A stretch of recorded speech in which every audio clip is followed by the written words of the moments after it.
They looked at her and then looked away. Because her shirt bore no logo. Because her bag carried no brand. Because in this store, they believed money had a look.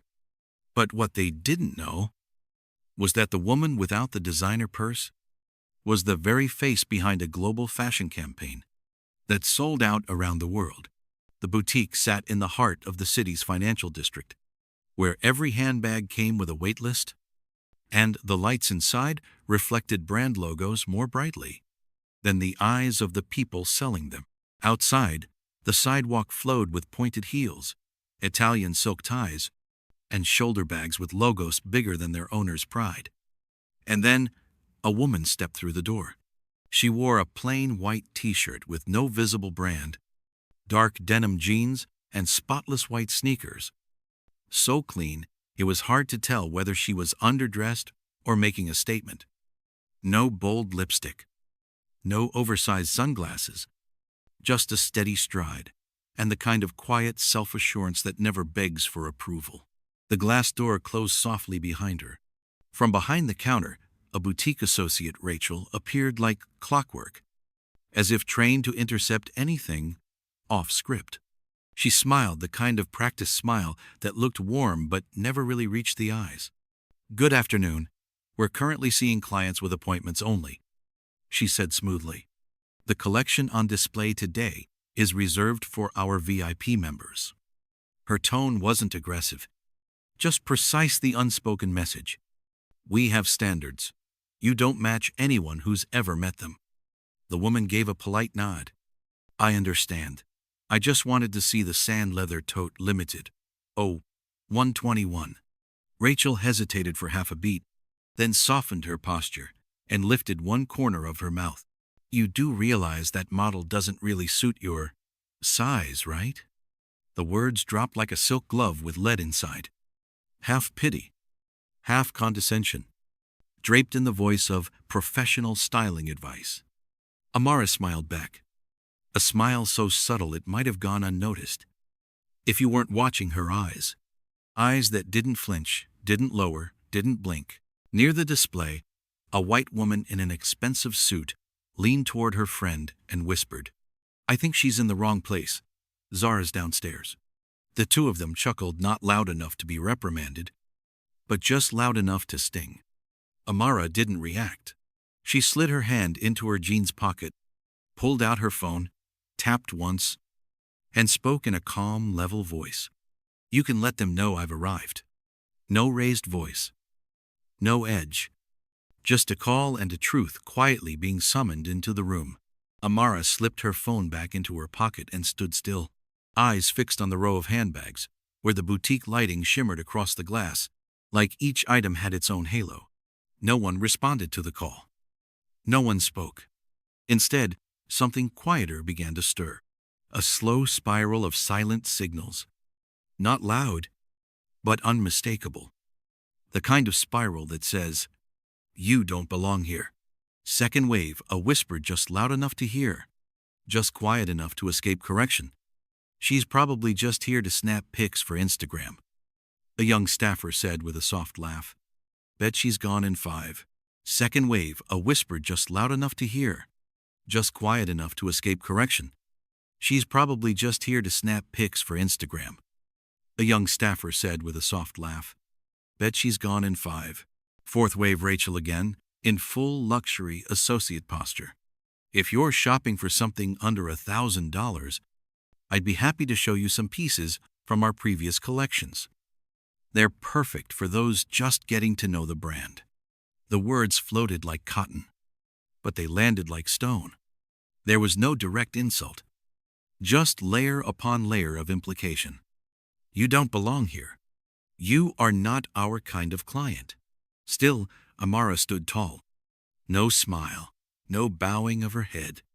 She met Rachel's gaze, not challengingly, but with quiet stillness, as if waiting for something else, something Rachel wasn't capable of offering.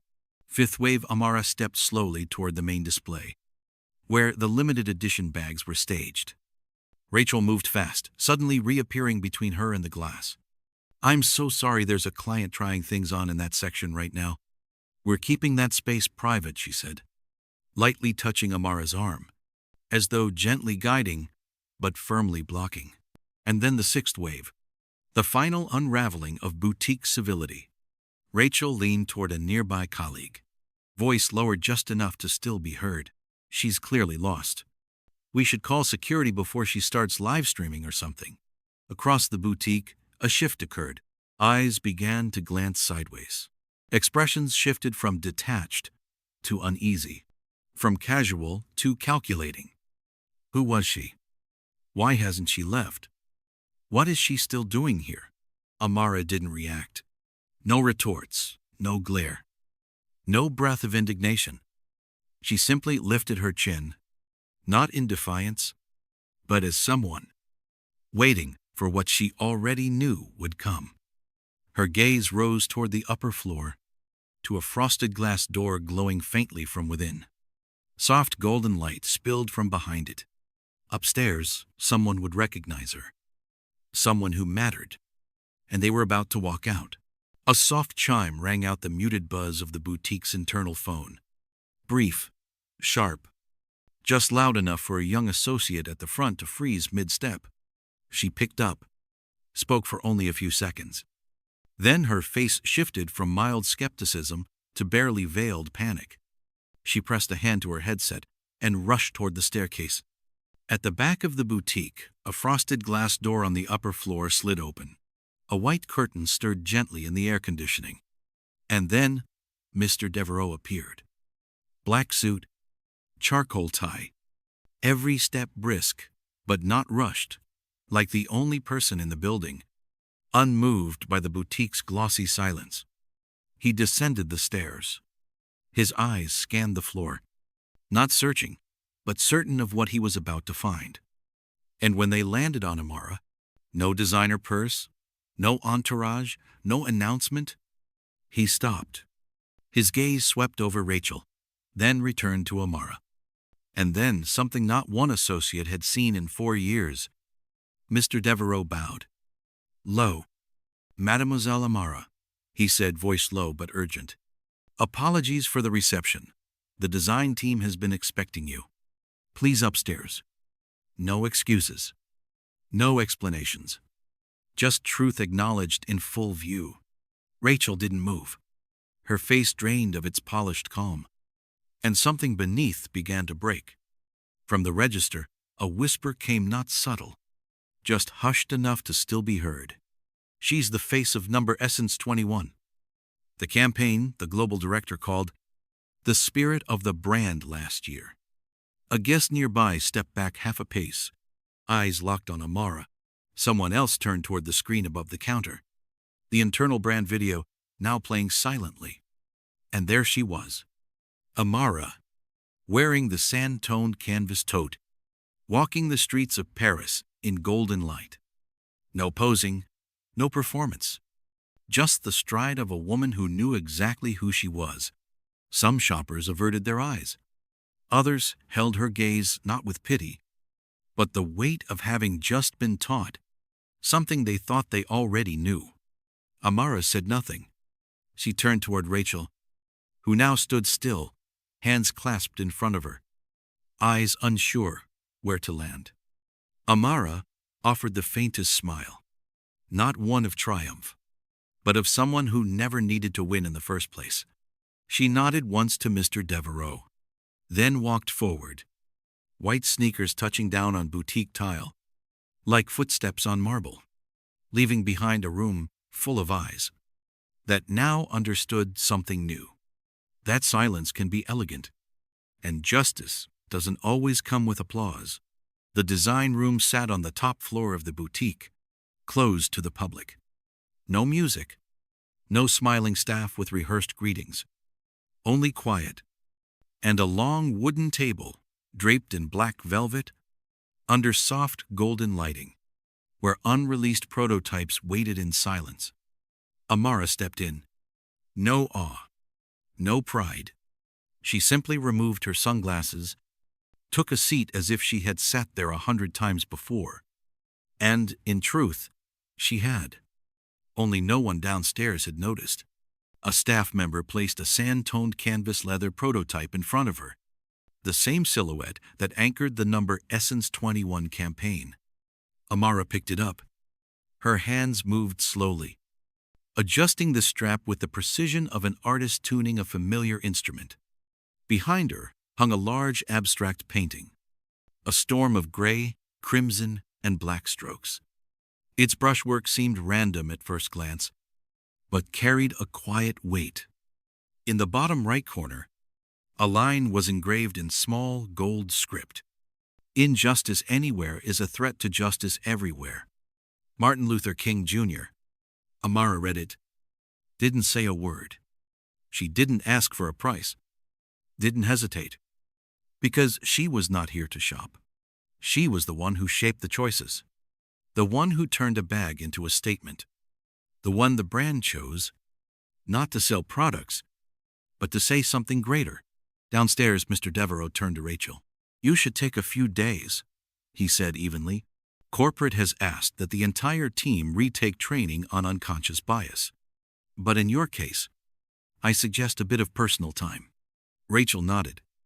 No protest, no boutique smile, just silence, where her confidence had once been and now quietly receded.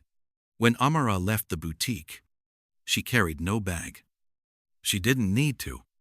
Outside, the boutique's giant LED display played the new campaign. Her silhouette in twilight Paris white t-shirt, sand-toned tote, moving through the city without fanfare. Below, a simple tagline: "Style isn't seen, it's sensed." A little black girl walked by with her mother. She stopped, eyes wide. "Mom, is she a model?" Her mother smiled, gently squeezed her daughter's hand, and replied, "She's the woman who made the whole brand see things differently." Across the street, Rachel stood still, arms crossed, clutching her own branded handbag.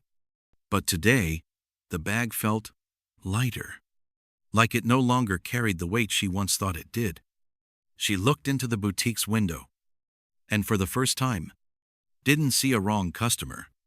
She saw herself, and for a moment, she didn't look proud, just lost inside her own narrow frame of mind. A young boutique associate ran after Amara to catch her at the curb. She bowed her head slightly and said softly, "I studied fashion because of you. I didn't recognize you at first, but thank you for not saying anything." Amara smiled gently, not asking for applause, not expecting forgiveness, just offering a quiet moment, enough for someone to see the world differently. Amara turned down a quiet block, passing an old wooden display board. MLK Week, Community Honors Exhibit. Someone walking by glanced at her, almost called out, but she had already blended into the crowd.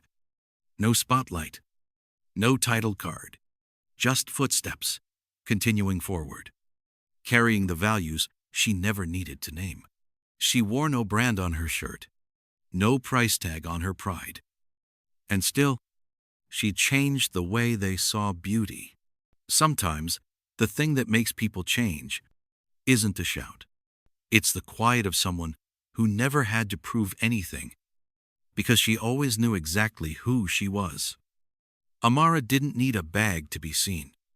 She only needed to walk and let the world reflect on itself. If this story spoke to you, share it as a reminder that dignity doesn't need a logo, and pride doesn't need a voice to be heard. Leave a comment for anyone who's ever been judged by appearance. This video if you believe justice doesn't have to be loud. Subscribe to A Shared Dream and help us keep telling stories that are quiet, cutting, and full of light.